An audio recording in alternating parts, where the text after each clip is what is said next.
بسم اللہ الرحمن الرحیم علیکم ورحمۃ اللہ وبرکاتہ نحمدہ ونصلی علی رسولہ الکریم اما بعد. محترم سامعین و ناظرین، اسلام نے عورت کو بڑا مقام دیا ہے.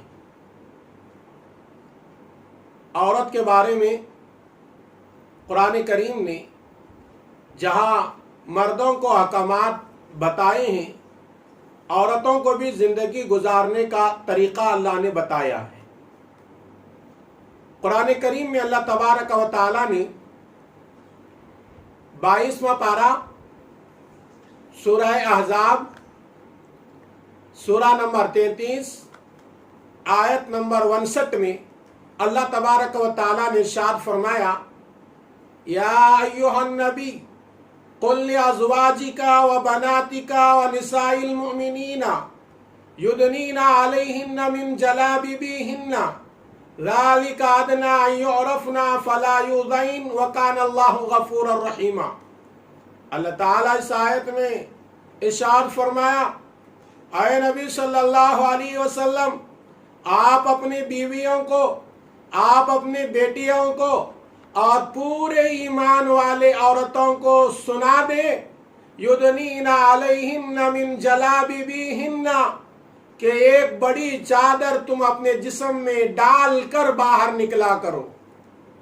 ذالک ادنی ان یعرفن فلا یؤذین، یہ چادر ڈال کر نکلنا، یہ پردے کے ساتھ نکلنا، یہ حجاب کے ساتھ نکلنا، یہ دوپٹے کے ساتھ نکلنا شریف عورتوں کی علامت ہوتی ہے، اور کوئی سامنے والا دیکھ کر تمہیں چھیڑے گا نہیں، تمہیں تکلیف نہیں دے گا. قرآن کریم کی آیت میں اللہ نے ہی سمجھایا ہے.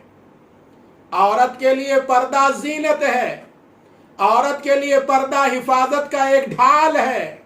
جب عورت، ایمان والی عورت بے پردہ ہو جاتی ہے، شیطان اس کے پیچھے لگ جاتا ہے، ورغلانے لگتا ہے، وہ گناہوں کی طرف کھینچ کر جانے لگتی ہے.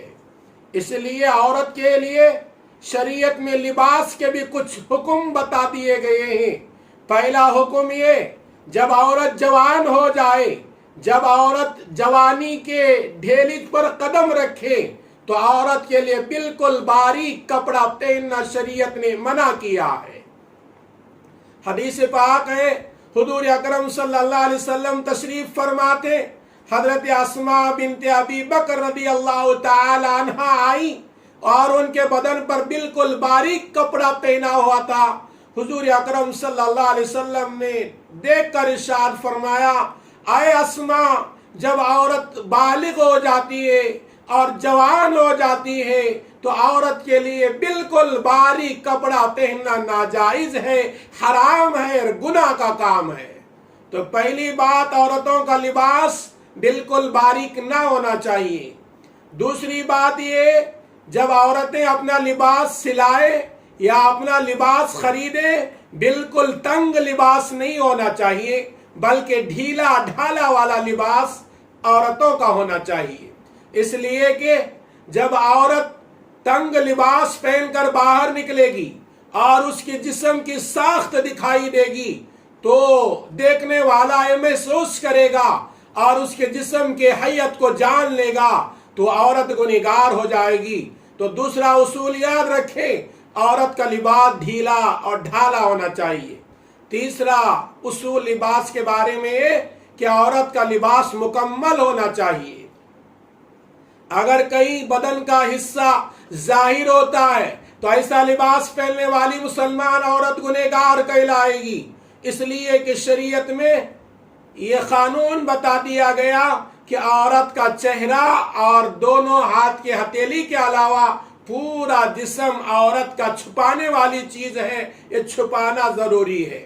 اور چہرے کے متعلق علماء میں اختلاف ہے کہ چہرہ چھپائے یا نہ چھپائے، لیکن راجح قول یہ ہے، جہاں فتنے کا اندیشہ ہو، جہاں گناہوں کے ڈوبنے کا اندیشہ ہو، جہاں پیر پسل جانے کا اندیشہ ہو، لوگوں کے چھیڑنے کا اندیشہ ہو، وہاں پردہ کر لینا بھی مسلمان عورت کے لیے چہرے کا پردہ بھی ضروری ہو جاتا ہے.